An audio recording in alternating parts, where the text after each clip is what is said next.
I'm Richard Porter. I'm Jonny Smith. And this is Smith and Sniff, a podcast in which two friends talk about cars and all sorts of other things.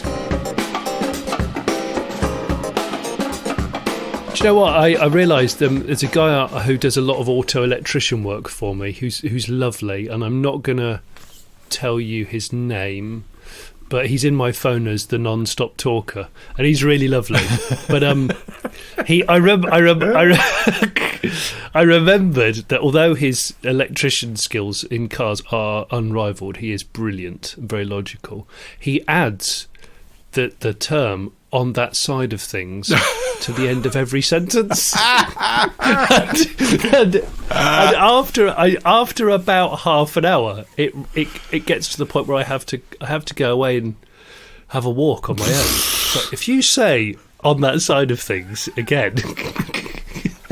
But sometimes, surely that must make little to no sense in the context of, I don't know, yeah, my brother's just bought a Vauxhall Insignia on that side of things.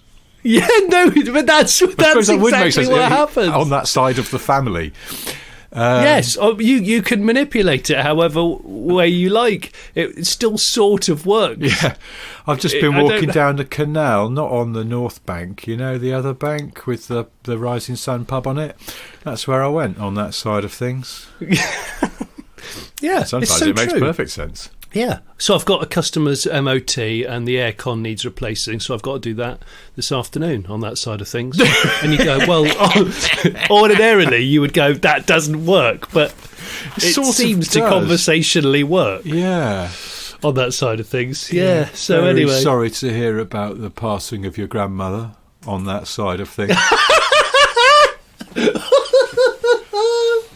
Can't talk about family death and just tack on silly like sentences at the end on that side of things. No, you can't do that. It's like, didn't I mention a few months ago the bloke who came to fix my guttering, not a euphemism, on that side of things, but the bloke who came to fix a busted gutter that I had kept saying, do you know what I mean, after everything. Oh, yeah. It was the same thing. I eventually had to go, sorry, mate, I've got to go inside and just sit in a dark room for a little bit. Because it became... I was going, yes, I do know what you mean. I mean, if he's going, yeah, you want a beveled spill trunnion on that, do you know what I mean? I'd be like, no, actually, I don't know what you mean. Don't know what that is. Sorry. Got no idea. Sorry, mate. To me. But he went, yeah, so the other problem is there are some leaves up there. Do you know what I mean? Yeah, I know what leaves are. Yeah. There's if that makes sense is another one that gets tacked on the end. Yes, but because it's tacked onto every sentence. Just like what you just said, there are very obvious things that most adults in the world would understand. So, like, I'm going to clock off at 2. I've got to go into town to get some cable, and then I'll be straight back. All right, if that makes sense. We go, of course it makes sense. I mean, like, what part of it is really complex? I don't understand. I don't know whether you realised, but when you were telling me the bit about going into town, you just started speaking in Swahili. So, no, it doesn't make any sense to me at all. I've got no idea. I find myself sometimes rereading emails before I send them and taking that kind of thing out because I suddenly you think, because it's taken you a while to type a series of what feel like complicated instructions or directions, that it's natural to then sign off with "hope that all makes sense," and then you kind of go, you reread it and go, a child could figure this out. It's basically going, just take a left turn when you see the railway bridge, straight up to the orange gate, and then another left and you're there. Hope that makes sense. No, I don't understand what 7 of those words mean because I'm a dog. Exactly. I'd rather just put any questions, just give me a shout. Yeah. No, don't do the give me a shout bit. Just put any questions. It's slightly aggressive. It's like you're challenging them. I dare you to ask me a question. Yeah, you flipping losers who don't understand basic linguistics. Or make the instructions needlessly complicated and then aggressively end with any questions. You sometimes get that in car manuals, like owner's manuals, the ones that are in the glove box when you buy a car that pretty much nobody reads. No. Or you might read them on the first day of car ownership when you've got that lovely, exciting, bubbly feeling, like, oh, it's all new and it's nice. And I've actually sat and read one before because I did it with the Jimny, actually, when we got the Jimny. Some stuff is a direct translation, I think, from Japanese, where it doesn't make sense. Yeah. And on that side of things, and then I always think, why don't they just go down the diagram route? Because diagrams are universal. It would save you so much money in translations. I apologise to anyone listening to this whose profession is translation, but I just think, why not just go with a diagram? But when car manuals have those really nice, clear, simple line drawings in them, I do enjoy those. I love them. I absolutely love them. They're beautifully done, aren't they? Yeah, they're really beautifully done. And you can understand. Tamiya has always been the master of that with their instruction booklets, because they're all drawn diagrams rather than words. IKEA's the same. Yes, IKEA is the same. Yeah, and I do enjoy that. Although there is something nice about going into an owner's manual and it's saying things like, when you first start the car up every morning or when it's cold, drive for the first 5 miles quite carefully, shifting at no more than 2,600 RPMs. And you think, has anybody ever done that? I know. I mean, but you know what? I've seen things like that, and I always think they've put this in here so that when the car brakes, they can say, and for the first 5 miles every morning, did you use no more than 2,650 revs? And you go, so your warranty is invalid then, I'm afraid. Goodbye. I'm afraid. Yeah, goodbye. Sorry, not sorry. It's exactly that, isn't it? It's like, I think a lot of people, you go, and the car's got a 10-year anti-corrosion warranty, but there's usually a stipulation that you have to have it checked by a dealer every year for 10 years. I'd say I think if it was a early noughties Mercedes, I think the official stipulation you have to get it checked every 3 working days. So you have to. You have to go, hi there, I saw you on Monday, it's Wednesday now. I'll be back tomorrow, is that okay? Yeah, I just want to see there's a stone chip on the bonnet. It's just a normal stone chip. I've been driving on the motorway, but can you just check it's not going to rot into a hole in the next 2 weeks? Since I last saw you, 3 days ago? Yeah, that stone chip has become a dinner plate-sized brown circle. Should I be worried? Oh, sorry, that's not covered, mate. It's bonnet. Bonnet isn't covered. Oh, we're going away for 2 weeks in the car on holiday. So I'm a bit worried it's going to dissolve. That's your warranty invalidated, my friend. I'm afraid of your noughties Mercedes. What you're saying is you can't go on holiday or go on any work trips if you want to keep the warranty up on your paperwork. No. Oh, and if you look in the manual of a 2002 E-Class, I think it says don't drive through any puddles, and if you do, immediately stop and pat the car down with kitchen paper. Oh yeah, that's a very valid point, actually. Very valid point. Yeah. Speaking of reading car manuals, I just remembered a long time ago, like more than 20 years ago, my first job in sort of the car world. I think it was the nicest car I'd borrowed to date. A Jaguar. The nicest? Yeah, Jaguar XKR. Yeah. Do you remember the original shape XK? And I borrowed this red XKR Cabrio. Ooh, it was a nice car at the time. Really nice car. Quick as well. Felt really quick. And I loved it, and I had it for a few days. And I remember I was so into it that one evening when I got home, I took the thick and luxuriously bound manual out of the glove box, and I went and ran myself a bath, and I lay in the bath reading the manual. Oh gosh! So if the Jag press office got back an XKR in about 1998 or 99, and they went, the manual seems a little damp. That's weird. It's because a 23-year-old sado read it in the bath. I mean, I can relate to that. I'm a little bit ashamed to admit it out loud on a public production, but I can see the attraction of that. It's the want of knowledge, isn't it? It's wanting to know more. But, so I can totally. But I've never read a car manual that is anything less than staggeringly dull.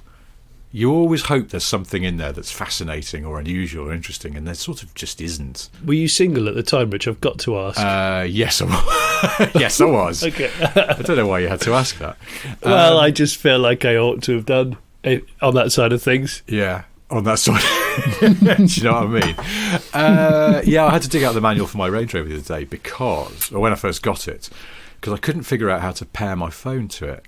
It doesn't pair in the way that most cars do now, where the car can see the phone and the phone can see the car, and you just sort of decide which one you want to lead the charge on the whole pairing process. Yeah. It's really funny, my Range Rover, because it's got sort of all the tech on it that you'd expect today, but because it's 11 years old, you realise it's from a point when all that tech was quite new and they were still sort of figuring out the best way for everything to work. So yeah, I know what you mean. the way you pair the phone is you wait for the phone to see the car and then you just do it that way. The car never admits that it can see the phone first. It's like a school disco. It's just sort of sitting around trying to be cool. Yeah, Bluetooth pairing, some cars have got it down to a T, haven't they? In fact, what was I in? Oh, I was in a Peugeot 508 a couple of days ago. Ooh. And I only yeah. I saw a 508 Saloon yesterday. What a nice looking car that is. I'd forgotten. It's one of the... Well, and I had the sports engineered version, which is the sport. Although in French, what would it be if you... How would you say sport in French? Jouer? No, that's play, isn't it? What's sport? Sport. Sport. How would you say the word sport? Du sport? But in with a French accent. Le sport. Sport. Le sport. Le sport. Sport. Sport. So the sport engineered 508, which is even better looking than the normal 508, which is probably one of the best looking non-exotic cars on sale, I would say. Yeah, it's just fantastic. Is the sport trim all sort of blurred out? Because the one I saw yesterday was all blacked in, shiny. It was dechromed. It was. Yeah, and it looked really, really nice, solid. Yeah, really nice. Like, it's funny actually because none of us have really been out and about much, have we? But for legit work reasons, I've had cause to drive about in the past week more than I have in the past year, because I've been going up and down to Elstree because we've been shooting a TV show up there, and I've sort of seen other cars on the road, and that's, I saw the 508 yesterday, and I've seen two of those Cupra Formentor things that I don't understand the point of at all. No, I don't. And then last night I saw a Leon, but from a distance I thought it was another Formentor, and I kind of go, what is the fucking point of them going to all this effort with Cupra? Oh, Cupra's a separate brand, it's not Seat. And then they use exactly the same design language. I don't get it. What are they doing? Well, it's a criminal waste of money, I would suggest. It's just, it annoys me how stupid it is. We'll just spend that money on just better product. Exactly. Better core product. Yes. Exactly. That's the way I mean, and as a seasoned business person, I think people should take notice of what I'm saying. On that side of things. Damn it, you beat me to it, you bastard. Yeah, exactly. So, just making you some toast, Johnny. Do you want some jam on it? Yeah, just put some jam on that side of things. Oh yeah, so it could be even better. Don't put jam on both sides. That's no. Who would double jam? I mean, come on, that's just. I mean, you'd have to eat it with a very large, like a pair of tongs or something. Otherwise, you'd just get jam all over your hands. Yeah, you would. Yes, you would. Those sort of claws, they're like a tweezer, but they're more knurled. Yeah, that jewellers used for picking up very large diamonds and rubies. Those sorts of things. I don't know what you call them. I bet they've got a jeweller's name. Can I use your tweezers? They're not called tweezers. They'll have a French name, won't they? They will. They're called Juliers. No, they're not. Yes, they are. They're called Julias. I will kick you in the Julias if you touch my jeweler's tweezers again. I'll smack you in the loop. So, what was I going to say about being out and about seeing cars? There was something else I was going to tell you about, and I can't remember now. Oh, well, only that. I had to do a bit of a longer drive. I had to go to another meeting that was a bit further away, and I did a bit of cross-country driving in my 911, which was lovely. Of course you did.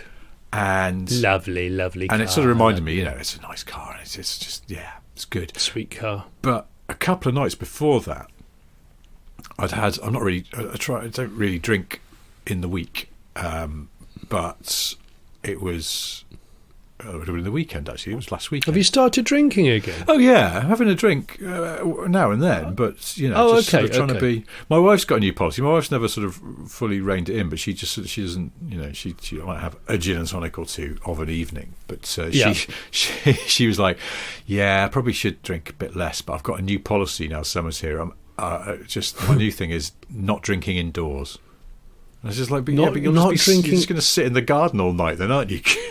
What, with a rug over your legs? Yeah. Aren't you cold? No. But yeah, I was last Saturday night, I guess, and I'd had a couple of adult beverages, and I suddenly decided, I think my wife had gone to bed, and I was like, oh, screw it, I'm going to go online, and I looked, and I found a GR Yaris that's actually in stock at a Toyota dealer that is for list price. Is it 60,000? No. You're pissing joking. I think... It can't be list price. If you look around, there were a couple, actually, I think, but I found one that was black. I'd want a black one, I think. And I looked at it, and I was like... Did you buy it? No, I didn't. Oh. But what I thought was... I seriously thought, I was like... It was list price. I think Toyota must have said to their dealers, no cheeky profiteering on this. Because there's some fuckwits have got, you know, the independent dealers have got them up for, 40, 50 grand. And you just go... Yeah. You see your neck? Wind it in, my son. On that side of things. On that side of things, but exactly. Toyota dealers, if you can find, I guess, their cancelled orders or whatever, they occasionally seem to pop up. They're council orders. Cancel orders? No, cancelled orders. Oh, I thought, what have they ordered them for local authority use only? That'd be brilliant. Yeah, closes early on Wednesdays, mate, this Yaris. Sorry. So, yeah, I found one. I was like, do you know what? If it wasn't night time and I wasn't drunk, I'd just get in my 911, I'd drive over there and I'd go, I'll do your swap. Let's switch. I'm having that. I want that. I'll chop in the 911. Would you? Would you swap? You swap for the at that point, I was like, fucking serious. Yes, this is what I'm going to do. And then next morning, I was like, actually, no. And then I drove my Porsche and I was like, oh, it's nice, this, isn't it? It is nice. It was the gin and the wine talking? It was the gin. It was, yeah. It was, yeah. I have been drinking gin, actually. Maybe that's it. Don't drink gin. But yeah, if the man from the Toyota dealer then knocked on the front door at 11 o'clock at night on a Saturday and gone, hello, I was just passing and I've got a GR Yaris competition pack here that's a cancelled order. Would you want to swap your Porsche for it? I'd have gone, yes, where do I sign at that precise point? But I've kind of...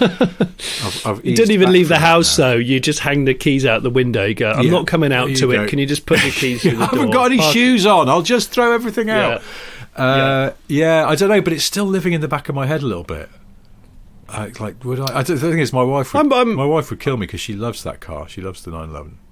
And she's no interest in the Yaris whatsoever. I was going to say, I mean, my rule that I kind of set up several years back was typically, I think, females tend to not really care about rally homologation cars. If you show them, like if I show my wife an Integrale or an Quattro, it's just a horrible box. It's just a horror. Why would I be attracted to the horrible box? Yeah, and I think it's because a lot of car perverts are attracted to the capabilities of the box, not the actual aesthetics of the box. Yeah, that said, I sort of feel if I could get my wife to drive a GR Yaris, I think she'd like it because I think it would remind her. It would take her back to like her old Fiat 500. Which was a manual and it was small. And she has admitted to me she misses that car because she misses driving a small manual, nippy but not super fast car. So I think the cut of the GR Yaris jib might appeal to her, but it would be a struggle to get her to that point because she'd be going, it's ugly and it's a Toyota. Why would you sell a Porsche to get a Toyota? I don't know. I can see that. Are you feeling? I felt like lately you've been kind of dancing with the idea of parting with the 997. Yeah, I don't know, but then that's the thing. And then I drove it, and I went, yeah. The other thing is, the other thing I've been browsing, particularly after an adult drink, is just newer 911s, and just going, maybe I should just chop it in for a newer one because it's getting older, and I just sort of think, well, even I think it's a pretty well made car, but when things do need just natural wear and tear occurs and things need replacing and mending, it gets more and more expensive, and there ain't no I'd such go thing older as a cheap. Well, I'd go older. I mean, but that's kind of a bit out of my price range now. I think I'd go I'd go for a 964 if you could find a nice early one that hadn't been fucked with. What would a 993 cost you? Would you get any 993 if you sold yours? Yeah, just maybe. I don't know. I'd stopped looking at 993s because I'd become a bit obsessed with getting a 964. I don't know why, but or go way back. Became a bit fixated a while back with 912s. I don't know why. I mean, 912s, yeah. Yeah, 912s. That's it. Yeah. I don't know why I said it like that. If you like 964s, you must watch the next episode of the Late Break Show.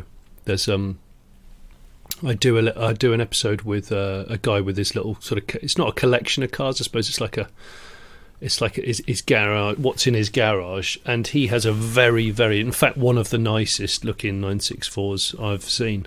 Oh. Yeah, and bought it for an embarrassingly cheap amount of money in 2012. Yeah. When nobody wanted them. Was it 2012? Because I think 2012 they felt like they'd sort of... Because I remember, I think I've told you this before, I was in America and it was bizarre, but I was at a birthday party and there was a guy there who worked at Singer. And I got talking to him and I said, I've met Rob Dickinson, who is Mr. Singer, a couple of times, and he's always said, if you're in the US, drop in. And this guy went, well, we could go and see him now if you want. It's only down the road, and they're there working late because they're getting ready for Pebble Beach, which was sort of the next week.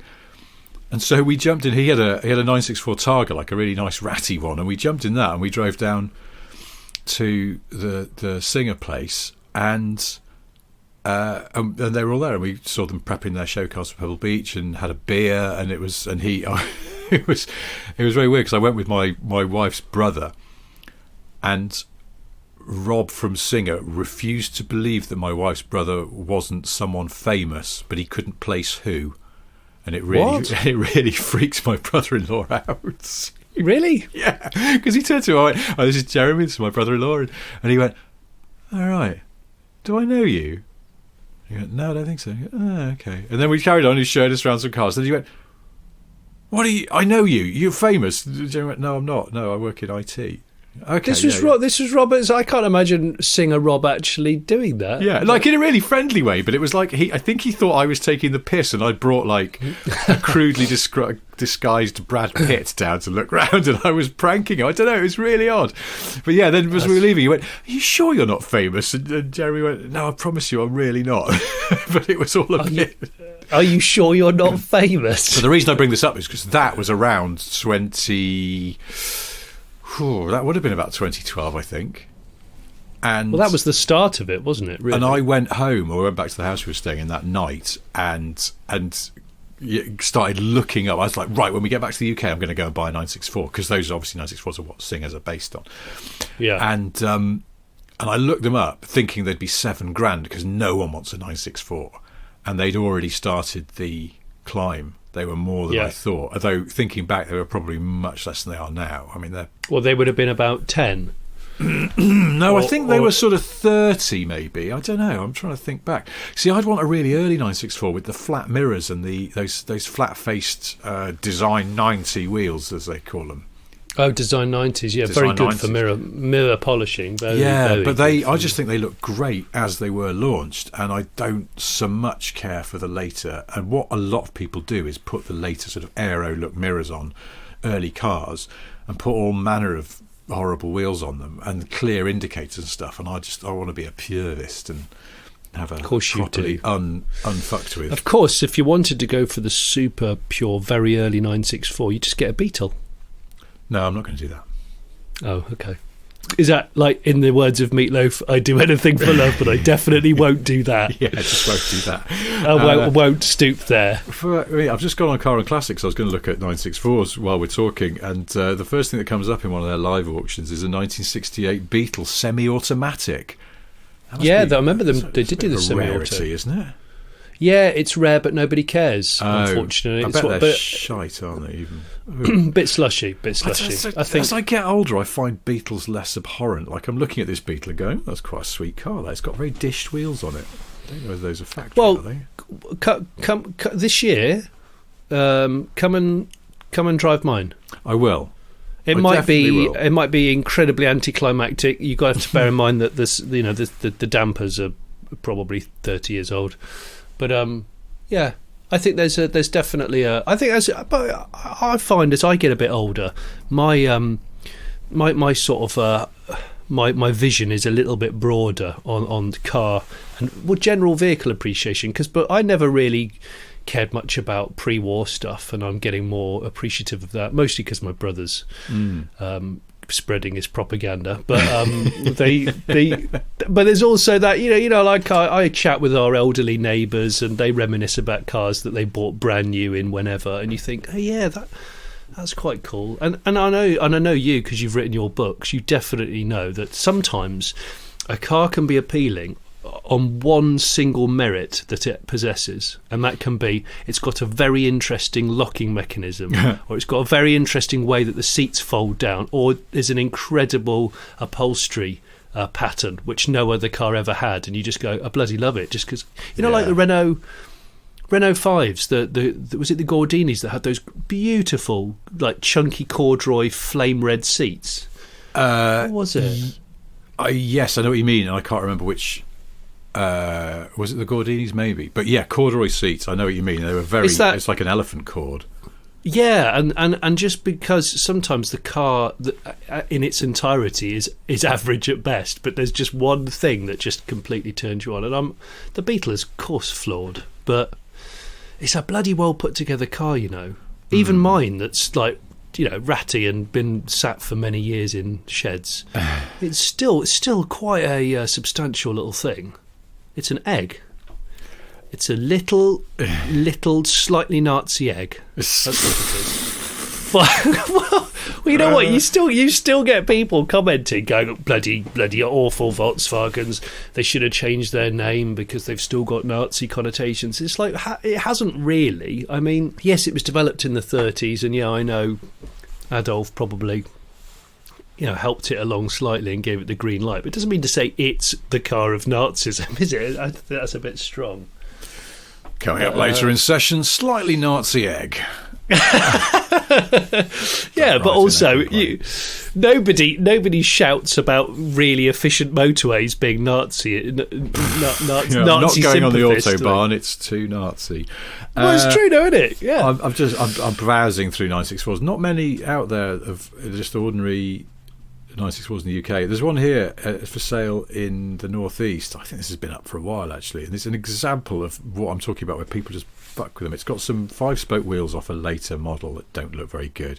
It's got aero mirrors and clear indicators, all the basic level fuckwittery that goes on with these lovely early. I hope if the person who's selling this car is listening to the Smith and Stiff podcast, I'm apologising in advance on that side of things. Imagine they did it. If they did, they should hang their head. They should apologies to the dealer on that side hard of things to restore it to standard. So yeah, because it's a red Carrera 2 1990. I mean, that would be such a pretty car with the proper fucking trim on it, and it's still very nice, but here's the kicker, it's 75 grand. Ouch. Because it's got 56,000 miles on it. So ouch. Yeah, sorry, but no. Just no. Do you think I can't remember if we mentioned this in a previous podcast, but I do feel like we are possibly on the cusp of there being more Singer 964s than standard 964s. Yeah, I think so. I'm just reading down. The dealer is trying to claim that optional extras on this car include the rare cup alloys. So they're trying to suggest that those wheels are factory. Now, they might be, I suppose. But you can't start that. You have to check on that side. There's usually a sticker on the car or in the handbook or in some of the paperwork that will tell you the option codes that the car came with, so you can check if that's true or if that's bullshit. You decode it. That was one of the most satisfying things I've ever done with cars I've bought. Like my Dodge and my Chevrolet, you decode it. Yes, you decode it, and then any lingering kind of Any lingering doubts of like, oh, was it supposed to have had the centre console? Oh, was it supposed to have the green tinted windows? Actually, yes, it was. Welcome to the world. Johnny Smith, car detective. Yeah, and it's just that little flimsy printed stamped plate can mean so much, can double the value of a car. It's just weird, but I kind of dig it. Yeah, I was going to take my VIN off. I might take my VIN off this summer, and I might mirror polish it. I've seen people that actually chrome plate the VIN and then rivet them back on. Really? Yeah, almost a bit like, I guess, a medallion on a man off of the early 80s. You know, driving a cabriolet with all of the buttons undone on the shirt, listening to a bit of Foreigner or Yes out loud. You know the guy. Every village had one. Yeah. Every town had one. I don't know what he would have been driving at that moment in time, but... Ooh, I don't know. With a cheeky little bit of very, very thin necklace, like my brother said, such a thin necklace that if you were to take a jumper off too quickly, you'd snag it and break it. Yeah, just like that. You wouldn't even know. Yeah, just like it's almost like a hair's breadth. Oh, it's so breadth necklace. Do you know who's got one of those? Who? Martin Brundle. Oh, yes, he has. Do you remember when we went to Pebble Beach and he was on the trip with us? Yeah. He's a lovely guy, really great conversations, but I did notice an incredibly thin necklace. Yeah, you're right. I think it's superleggera. Well, that'll be it, isn't it? It's a superleggera. Superleggera. Yeah, because he wants jewellery. The gold, but he doesn't want the weight of the gold. Yeah. So it's superleggera jewellery. It makes perfect sense now you mention it. Yeah. I bet Lewis Hamilton's got some incredibly light but still very valuable gold. Gold's heavy, isn't it? Obviously. Gold is heavy, Richard. Gold is heavy. Lighter titanium, I suppose, but it's not really a precious metal, is it? Titanium, yeah, it's semi. It's not. I don't think titanium. Platinum's heavy. Yeah, they're all a bit too heavy for. They are too heavy. What about? But I mean, does anybody do carbon fibre jewellery? Could you have a chunky flat link bracelet? I bet they do. Made of carbon. They do. Yeah. But you could have gold in the carbon weave, can't you? What's that company that does Pagani Mansory? Does some of that. Oh yeah, that's I think right. Pagani do it as well. It's like gold dental floss in the set into the weave. I think Pagani did it with titanium in the weave, didn't they? The carbotanium they were calling it, I think. So actually, maybe Pagani actually does high-end, very light jewellery. Just haven't seen it yet. I just remembered the other thing I was going to tell you about being out and about on the roads. This is no particular interest, but I made a mental note to tell you, is that I was driving along the other day and this bloke left the road to the left, side road. There's a guy there in an 80s Firebird. And as I approached, he decided to go for it, and he did an absolutely massive one-wheel peel out of this junction across my path and going, to turn the opposite way to where I was going. So then he's coming towards me, still with one back wheel all lit up, fucking loads of smoke, and you can hear this. And I was a bit like, is he about to Cars and Coffee it? I had this brief thought. I was like, the fucker's about to Cars and Coffee it, and he's going to strike me. He didn't, but I was just like, on the one hand I was like, fair play to you, sir, and on the other hand I was like, you absolute helmet, what are you doing? The problem is a one-wheel peel isn't it's not that cool aesthetically. No. And of course the engine is absolutely screaming, and one wheel's not even doing anything. Yeah, well actually one wheel's having to do the business of moving the car, because there was a bus coming the other way as well. The reason he decided to really stand on it was because he was taking his chances to pull out in a little gap. And this was not sort of in the middle of nowhere. This was on basically a high street. So, okay. High street was slight bellendery. Yeah, a bit of an anusy move on that side of things. Yeah, on that side of things. Yeah, but at least he remained on that side of the road. On his side of things. Didn't come over to on my side of things. Did you notice the clothing? Was there clothing affiliated with the era of the car? In my mind, I feel like he was wearing a trucker cap, but I could be mistaken. I'd like it if he had a cheeky single earring, the very small cross, George Michael era Faith. Yeah. There'd be a cheeky one of those, but it would be hidden by the sort of the camtail hair. Yeah, camtail hair, trucker cap, aviators, off-brand, not Ray-Bans, knock-off Ray-Bans. mean, that's in my head. He had a vest on. Of course he did. But I don't know. I think I'm now just sort of filling in mental gaps. I saw, well, if you want to do cliche clothes for driver, I was waiting to clean a car at a petrol station yesterday on a shoot because it got dirty halfway through. We were filming it. And had to wait for this guy to finish. White Audi S3, brand new. What did he look like? A white Audi S3? White S3, brand new. Huh. Young, all I'm going to say is young guy. He's definitely under 26. Suit? No, couldn't be further He wasn't wearing a suit? No. Cuff ankle tracky bottoms. Oh. Those sort of trainers with the really deep white soles that look like kind of melted spaceman's shoes. You know where they look like a built up shoe that's had a blowtorch applied to them slightly. I have orthopaedic shoes, but then I decided as a dare to walk across hot coals, and now look what's happened.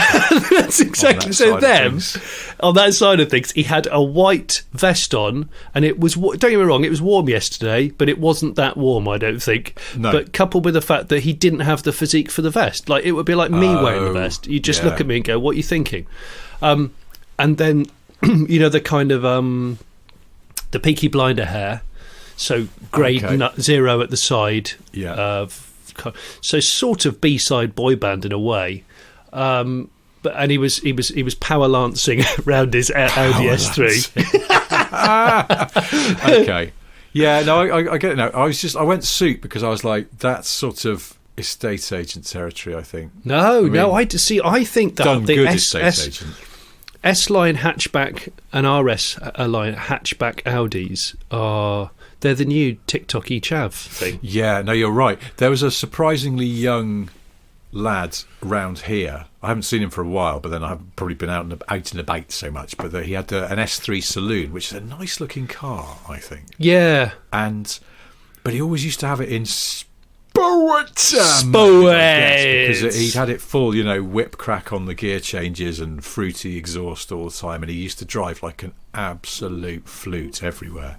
Was it strictly first gear? Yeah, I think. Gosh, that sounds like a really good BBC dance show. To be strictly first gear only on ice. But I find that the hot Audi owner, they do that though.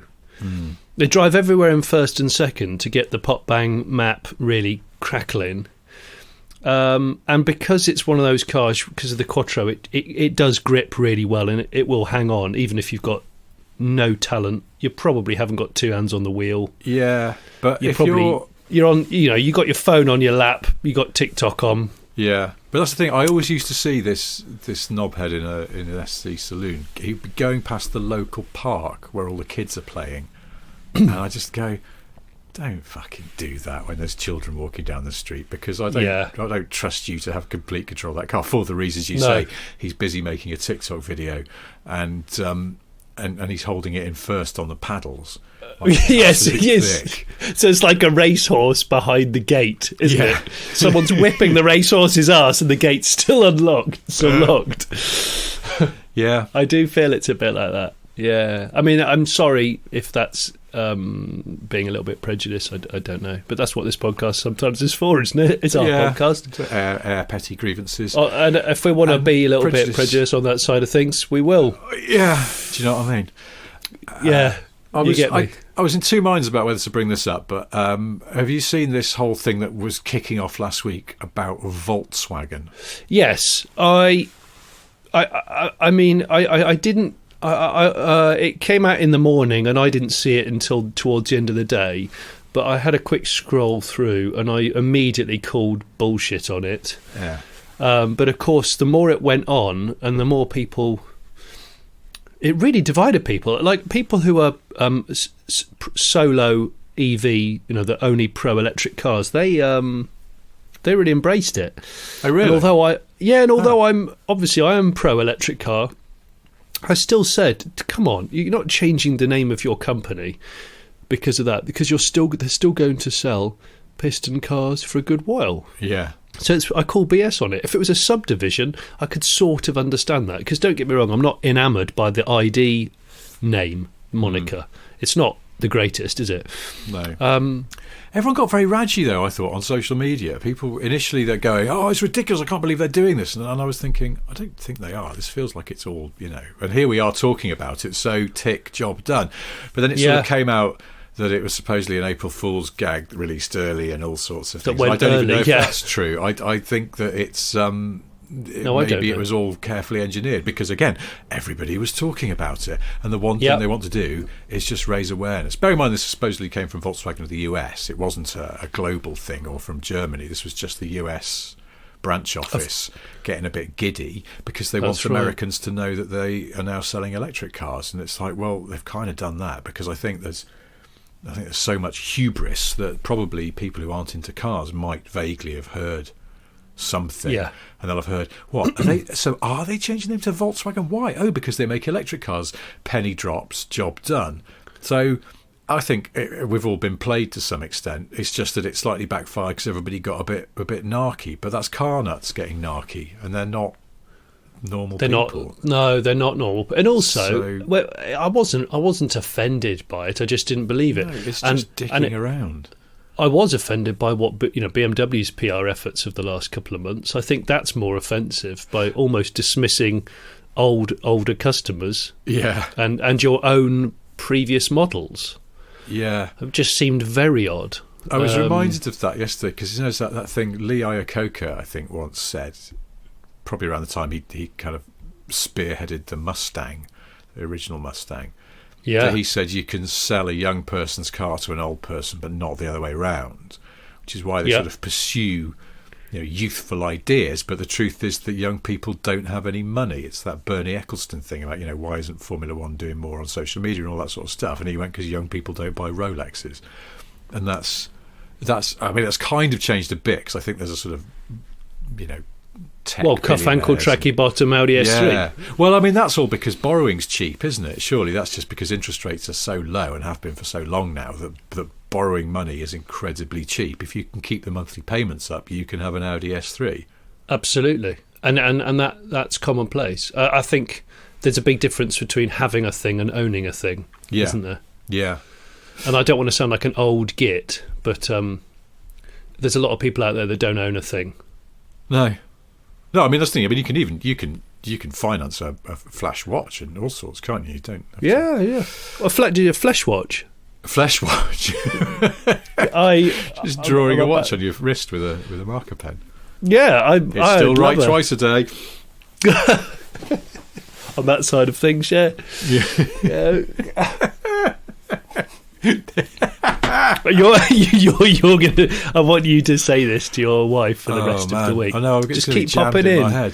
Keep popping in on that side of things. Just keep popping it in. Anyway, the only thing I was going to say about the Volkswagen thing is that I hear on the grapevine that it was considered all a bit of an ugly fuck up within Volkswagen globally, and that other parts of the VW empire actually aborted their 1st of April jocular press releases that they were going to put out last Thursday because of it backfiring. Because it backfired a bit, so they decided to sort of play it straight. I don't know if that's true. I can't remember seeing any sort of stuff that came out of VW then, but I don't know. I find it all a little bit tiresome. It's a bit of a swerve avoidance manoeuvre, wasn't it, on the pier? Well, I think Greg James on Radio 1 said it brilliantly. He said, I don't care about April Fool's jokes, because he said we should be having a bit of a laugh and a joke all year round, but not at the expense of like playing a prank on like trying to convince you that your nan's just died when she hasn't. That's not funny, and that's not cool. But like general japes, I guess. I mean, we do it every week because we sit on this podcast and we don't just try and make a joke here and there, but we do have a bit of we do lol, don't we? We lol, Richard. Yeah. On that side of things, don't we? I can't remember the last time I sort of pranked somebody. I'm trying to remember. Particularly in a car-related way. I was telling someone the other day about years and years ago, I had a girlfriend who had a horrible racist grandma. And oh, that's nice. And that's not the prank. The prank is that she was a strange woman, and one of the things that she refused to do was wear a seatbelt. But what she would What? do, yeah, she said she didn't. I can't remember why. She's just bizarre. But what she would do is she would hold the seatbelt around. She'd pull it around her in the normal way, and then she would just hold it with one hand with the buckle right by the clasp. And you wanted to go, just fucking plug it in. It's already there. Well, that was she just knew, sheer defiance. Yeah, wasn't but it was because it's like she knew that she had to appear to be wearing a seatbelt in case the police drove by. This is when she's a passenger; she didn't drive. So one day I had to give her a lift somewhere, and I was in a press car, and I told her, even though this wasn't true, that the car would not go until all the seatbelts were plugged in. Oh, you legend! This was pre-cars binging a lot. This was like the early 2000s, and because she knew that I knew about cars, she believed me, and so she wore her seatbelt, and I spent the whole journey going, "Ha, I've stitched you up." Did you ever call her a racist old lady? No, I didn't. I just quietly died inside. It was after the September the 11th attacks, when she said she didn't feel safe in her own home because her next door neighbours were Asian, that I really lost the will to live. So, yeah, that was the cut of her jib. Well, that's a bullet dodged, isn't it? Yep. Which is nice. How do we pick this podcast up? Sorry, I don't know how we recover from that one. I made it a bit more serious than I meant, but yeah, that's not even a prank, really. That was just a sort of white lie to. Do you know? I actually to get one think over that on a horrible old racist. I think that was a bit of that was a good move on your part. I thought it was quite a cunning I sort of attempt. Probably a bit more pleased with myself than I should have been about it, because I was like, I just lied, but it made her do something that really annoys me that she doesn't normally do. So yeah, there we go. You won. Yeah, on that side of things, I think. On that side of things, you won. On that side of things, yeah, absolutely. Have you ever bookended? You got to bookend the line at the front and the beginning. So yeah. It's like saying so. So anyway, I think you won that. Really annoys you, so. Well, it was the lady I used to work with. It was the so, comma, as I say. But even if you hadn't already said something, you'd still say as I say, but you hadn't said anything. So I find that immediately quite annoying. I briefly worked with a bloke, he was an Aussie guy, who always used to say, well, as I always say, and he'd be like... You haven't. Yeah, you haven't, and you didn't. But it was sort of, he was ennobling himself as if he was some kind of legendary inventor of epithets and things, So he'd sort of go, oh, it turns out that shop's closed. And he's like, well, as I always say, it'll be open tomorrow. And you go, you've never. Are you trying to make yourself sound wise? Because it's not really working. What? He was the guy who he had a bit of a body odor problem. Oh, and I mentioned this. A couple of us mentioned this to the senior to everybody. guy. No, the senior guy on this project we were working on, and he went, "Yeah, you're right. Yeah, it's a bit of an issue, And we were sort of sitting in rooms together all day, and it was a bit uncomfortable. So, the senior guy, as the grown up, the ranking officer in the team. He went, yeah, you've got a point. It's probably something I need to address. Look, leave it with me, okay? I'll tackle it. I'll try and sort of bring this up in a sensitive way, because obviously it's a bit awkward, isn't it? I guess he doesn't realise. So yeah, tomorrow I'll address it. Don't worry, leave it with me. I know what I'm doing here. The next day, he just went in this meeting. He went, oh, by the way, mate, you fucking stink. What? Yeah, he just came out with Did it. he? This guy went, what? And he went, you fucking stink. Get some deodorant. You stink. That's brilliant. We were sitting there going, Jesus, I thought you said you were going to tackle it in a sensitive way. And he just came out with it. And this guy went, yeah, I'm actually allergic to deodorant. That's why I can't wear it. Oh, my gosh. It is so awful. And it all became a situation, as I always say. He said, you fucking stink. He went, mate, you fucking stink. Oh gosh, I'm embarrassed. I was never there. I don't even know the people involved. I know it was. When you sort of your face goes hot, like you're probably not blushing, but you feel hot because you're so awkward. Yes, that. It's one of those moments when you test your own pelvic floor. Yes, you ever done that? Yeah. Where if I don't normally tell people I do that, but I do that sometimes. If you were sitting on a pencil, you would suddenly suck it up your own anus with awkwardness. Oh, absolutely. It was. Yes, I had it yesterday. Because I said bottom goodbye pencil sucking. Yeah, I sucked a pencil at my arse by mistake, but on that side of things. on that side of things. Oh, stop it. No, I said goodbye to someone, and as I walked away, I suddenly had this moment where I thought, I think I've called them the wrong name. Oh. And I hadn't. I got in the car. And you hadn't? I hadn't. I got in the car, and I panicked. I went, fuck, hang on a minute, is that his name? It's not his name. I've called him the wrong name. And I actually had to get my phone and look up an email, the last email I had from him, to double make sure that I wasn't imagining it, but I had got his name right. At which had point you the been with him pencil all fell day? back out. Yes, I had. That's the worst thing. That's the thing, because you think, I've been with them for 10 hours and I've still not remembered their name. That's Yeah, I know.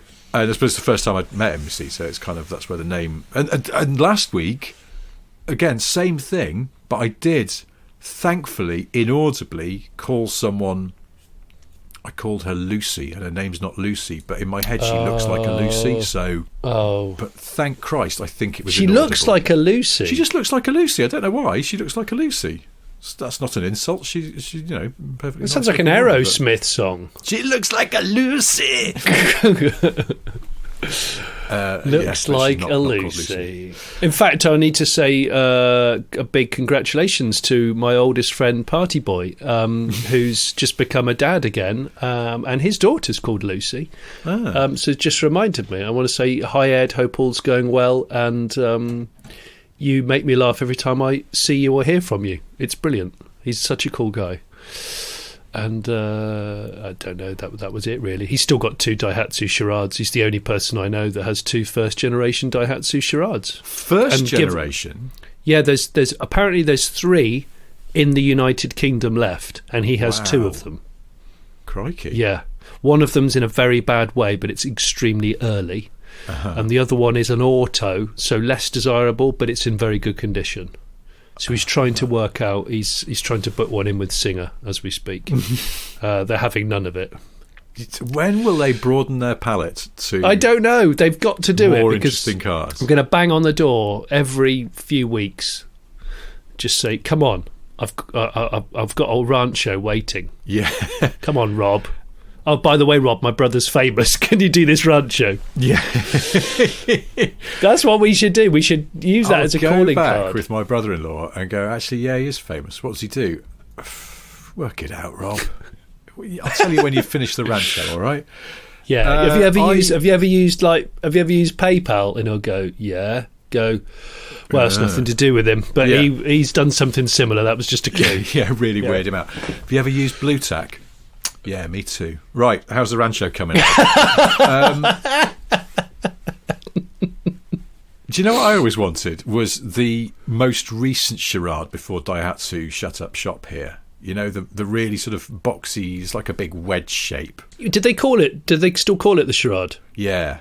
Yeah, okay. Oh, what's his chap? Hubnuts bought one. I don't know if he's still got it. I haven't seen recently, but he bought one. Yes, I know the one. And when they were new, I remember they came out, and I think we featured it on Top Gear briefly, just because we'd all driven it. Like even the presenters had driven it, and we all just went, "That's a really amusing little car." Let's mention. And it was $5,000 with 3 years warranty, something like that. Yeah. And there was a brief moment where I suddenly thought, I need a little biff about car, and there was a Daihatsu dealer not that far from me, and I just thought, fuck it, I'll go and get one of those, and I didn't. I'd even spoken to... I was on an Evo story with all the guys from the office, and Ian Litchfield was there, of Litchfield tuning. Of Litchfield. And he has really good contacts in Japan for the sourcing of car parts. And I'd seen that on Japanese Charades you could get some sort of like mini-light style alloys. And I even went... Ian, if I bought a Daihatsu Charade, would you be able to get some mini-light style wheels for it from Japan? He just went, yeah, of course, no problem at all. And I was like, well, there we go then. And then I decided against it for some reason or other. I don't know why. It was a whim. It was the same, it's the same possibly having had a drink whim that was made me convinced to swap my 911 for a GR Yaris. I mean, if there are any Toyota dealers listening and they have got a GR Yaris in stock they need shot of, and they'll do a straight swap for a 997 Gen 2 C2S, then try me. Are you serious? Is this a proclamation? No, it comes and goes. It's, okay. It's a flaky proclamation. Yeah. I mean, if someone fronted up and went, yes, I will do you a straight swap, because I sort of feel like they're about the same value? I might be wrong there. I haven't checked recently. was But gonna it say, turns out don't- my 911's worth way more. I'm basically shafting myself. But honestly, I would give away money just to not have to try and sell a car. It's the worst thing in the world. Do you hate selling cars? Less so now. I used to really enjoy it. I suppose I'm a busier guy these days. It's not quite so much fun. In fact, thinking of my friend Party Boy that I just mentioned, he's about to sell quite a nice Mark 1 Vauxhall Astra and a Mark 3 Vauxhall Cavalier SRI, if anyone's interested. Yeah. He's still got a VR6 that... VR6 what? A Golf. Oh, I thought you were going to say Corrado.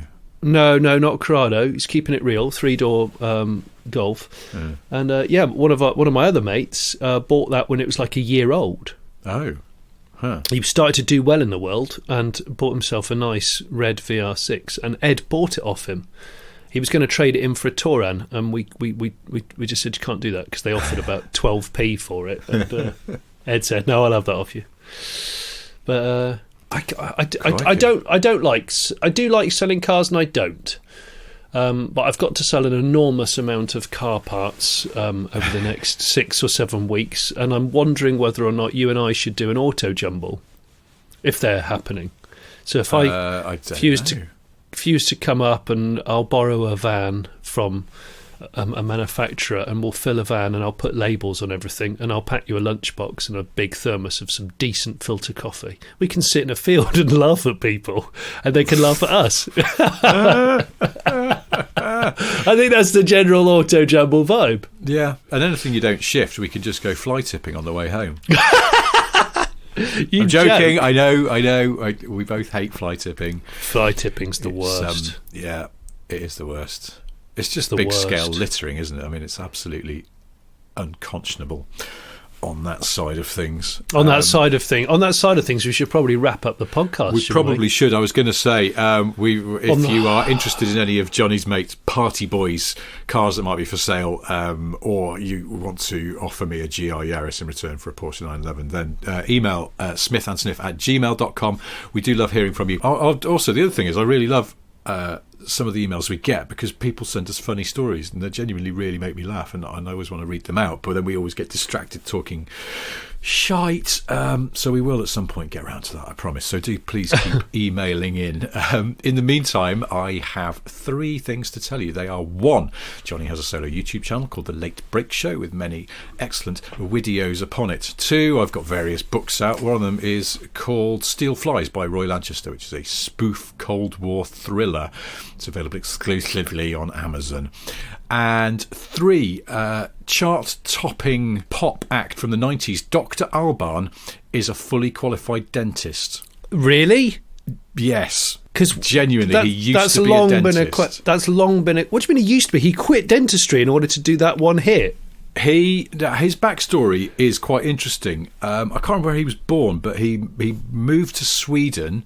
He trained as a dentist whilst also making music, and then because it was sort of something to fall back on, he went into dentistry while still doing the music, and then the music took off, and he made that his full-time job. But if you ever bust a tooth at a Dr. Alban gig, there's a good chance he can help you out. Wow.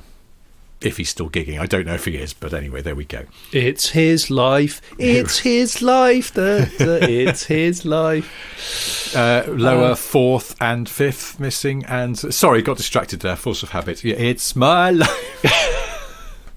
Dr. Dentistry. Dr. Dentist. Maybe that's where the doctor comes from. I don't know. In some countries, you do call yourself a doctor if you're a dentist, don't you? Anyway, we get distracted. I suppose Mr. Alban brackets dentist would have been a less catchy name for. I think there's got to be a few artist. dentists out there who are really into car detailing. I could see that. Well, they've got all the equipment, haven't they? There's a correlation there, isn't there, with all the specialist brushes and potions. Sorry, before you polish my teeth, the brush does seem to smell quite strongly of turtle wax. No, it doesn't. I'm going to ceramic coat your face next. Is that okay? Yeah, because then all the water will just bead off it. So the faster you walk, the less water will land on your face. Have you been to see the old dentist? Yeah, how did you know? It was just you've got a magic tree hanging from your ear. Yeah, he does that when he's finished. It's really weird. It's Dr. Detail. His life. Yeah. Dentist. All right. Well, anyway, thank you ever so much for listening on that side of things. And yeah, we'll do thank all you. this again same time next week. Until then, goodbye. Bye-bye. On that side of Of the things. that side of